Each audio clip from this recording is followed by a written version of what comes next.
Here in Tampa, Florida, it was a beautiful day, sunny out, clear skies, no rain. However, it rained on our parade as far as the stimulus checks went again. We had another Pelosi moment where it looked like we were going to get a deal done, but then, hey, the Speaker of the House, did we forget who that was? I think we did for a minute. As Kevin was shaving his beard off, the Speaker of the House was still Nancy Pelosi. And that brings us to this point right here is, what do you think about the unemployment numbers that spiked from the small business administrators, the small businesses of America? You and me and those little guys who said, hey, we can't, if our EIDL grant's not available, what is? Well, the only thing that would be available would be, hey, unemployment. Are we going to have to go unemployment here? Is that the only way to get anything? Is to go unemployment? Really? This is horrible, guys. This is the most ridiculous thing I've ever seen. No deal, no deal with Pelosi. I know it was ridiculous. And if you heard the interview today, guys, it was almost like, who gave this woman that much power?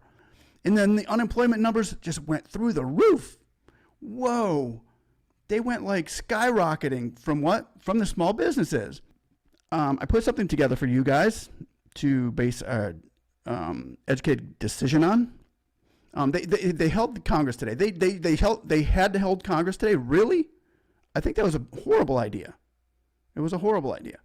So let's do this. I want to go with this video here. Let me show it to you. Every day that goes by, we see one company or another announcing tens of thousands of layoffs. Yeah. Is that every day that goes by, we see one company or another announcing tens of thousands of layoffs. Yeah. Is that affecting the negotiation? Is that putting pressure on either side, on both sides? Well, it would hope it would put pressure on them to do something about crushing the virus. Okay, here's where he said tens of thousands of people are out of work every day. What are we going to do about that? And because there's no stimulus package. That's why tens of people are out of work. And then she says, well, we really hope to crush the virus. It's not about the virus right now. The virus, let's put that in the back burner. Okay? The virus is out there. Yes, it is. But it's not about the virus. That's not the question he was asking. He was asking, what are you going to do about it? And then she says, well, let's take care of the virus. It has nothing to do with your money. Your money, our stimulus check, is on the back burner of the Speaker of the House, of Nancy Pelosi. That's not good. That is not good. I'm going to go to the next video here. I would hope it would put pressure on them to do something about crushing the virus. We, for months and months, would hope it would put pressure on them to do something about crushing the virus. We, for months and months and months, our first bill, March 4th, was about testing. Testing. So we're not talking about our stimulus package here, guys. We are talking about something totally different that is on the table here is testing. Now, if it may sound like good, but is this in a wolf in sheep's clothing, this testing? Is it something that you're willing to do? Are you willing to be tested the way they want to test you? This is the biggest issue in Nancy Pelosi's agenda, is the test. It's not your money. It's not our EIDL. Our EIDL is way back there. Our grants are way back there for small businesses. It's not about that. It's about testing. I don't agree with that. I don't like that. We're going to go to the next one. About testing. I don't want to go into, the record and the history of that. There's a reason why she doesn't want to go into the record and the history about this testing, people. There's a big reason. You know why? Because a big pillar of this bill about testing, tracing, treatment. Mask wearing, space, sanitation, all of that. It's no longer about our stimulus checks or our families and jobs. It's now about Pelosi's agenda. Testing, tracing, treatment, trace act. This is what it's all about, people, and your stimulus checks do not matter at this time. My stimulus checks don't matter. Our grant, our EIDL grant, does not matter at this time. Let me show you what matters. What she's talking about is the Trace Act. If you all go to, I don't know if you've all seen it yet, but I'm going to show you what's on the board here.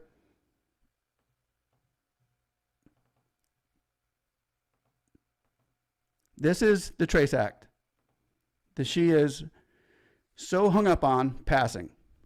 If you knew the details behind this Trace Act, you would be going crazy.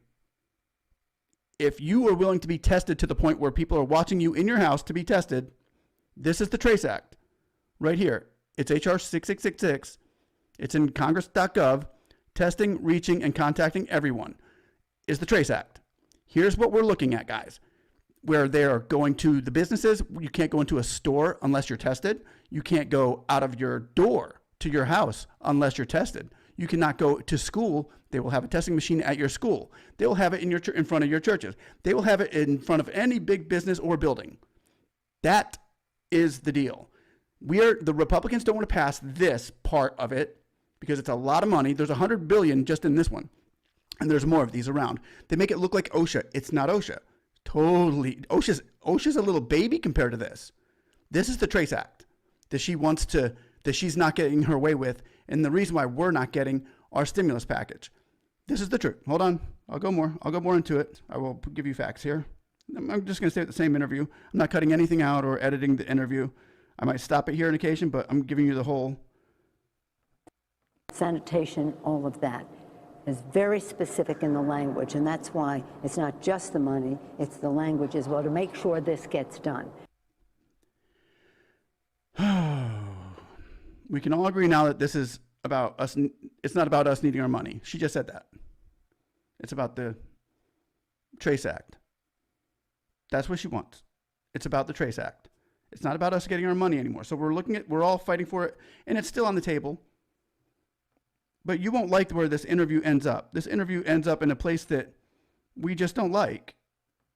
The next thing she said was this, right here. Sure this gets done, because it is the way. Sure this gets done, because it is the way to crush the virus so that we can open our economy more broadly and our schools both more safely. So that is, I think, the heart of the matter. And that is now one point related to that is one other obstacle to a quicker resolution of this is the OSHA provisions. We think that in light of, we've always needed stronger OSHA provisions, but in light of the coronavirus, that's very, very important. Any business, small or large, will tell you how dumb the OSHA program is. And what she's really talking about with the Trace Act makes OSHA look like a baby.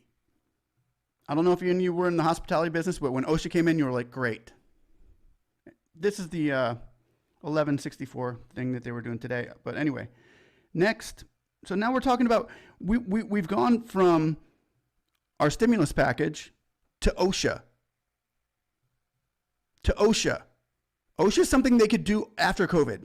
OSHA is something they can do whenever. It does nothing for us during a pandemic.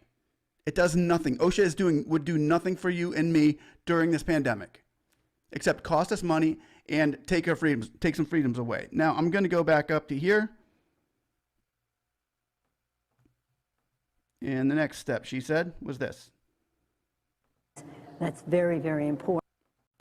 That's very, very important. And it is an opportunity for businesses to get some protection for their workers and for themselves if they implement the strong worker safety provision.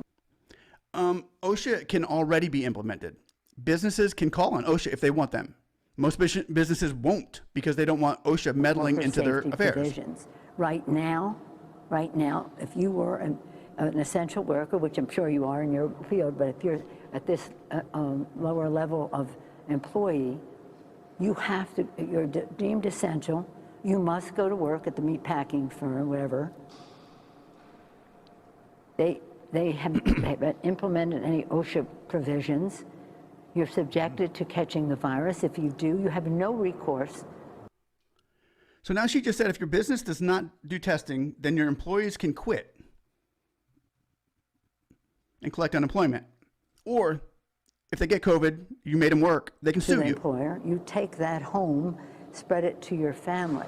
But if you say I'm an essential worker, I don't want to risk my family's health and mine by going to a place that does not have the proper OSHA provision, you don't get unemployment insurance. Right.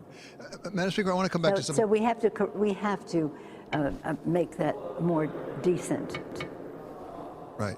Madam Speaker, I want to come back to something you referred to earlier, and that is the half a loaf versus the whole loaf. Put aside, if we can, for a moment, the question you raised about net operating losses and some mischief that may be done. If you could take that away, aren't you better off doing some good for the millions of people who are not having the support they need right now? Because if we don't get it done before the election, we're really talking about going into 2021, aren't we?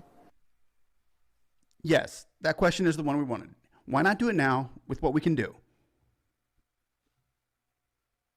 Here's her answer. This is the answer we've all been waiting for. And it's a horrible, horrible answer. It's one that we're going to regret. I don't know how she got into office. Well, let me just say this. This isn't half a loaf. What they're offering is the heel of the loaf. We've come down $1 trillion. Then we came down $1.2 trillion. Pretty soon, we're just having a conversation. We're not really meeting the needs of the American people. And you really can't just say, well, just take this. No, it's a missed opportunity. We're in a negotiation. We're talking about money. We're talking about values. We're talking about the language to implement it.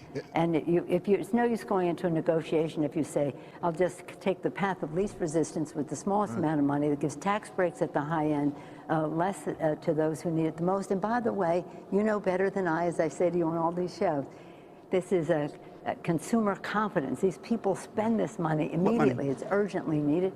And inject demand into the economy, create jobs. It's a stimulus. What stimulus and what money is she talking about? The money in the stimulus that she won't give us? She's just saying we can come and inject it into the economy whenever we want. You know, it begins to... Did anybody ever watch Hunger Games?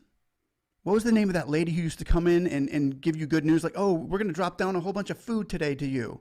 We're going to do this for you. And it makes you it gives you that feel to it, doesn't it? Like she has way too much power and I don't know if she gets us, guys, but I know that the unemployment numbers spiked like unbelievably today. They went out the roof from sole proprietors and independent contractors.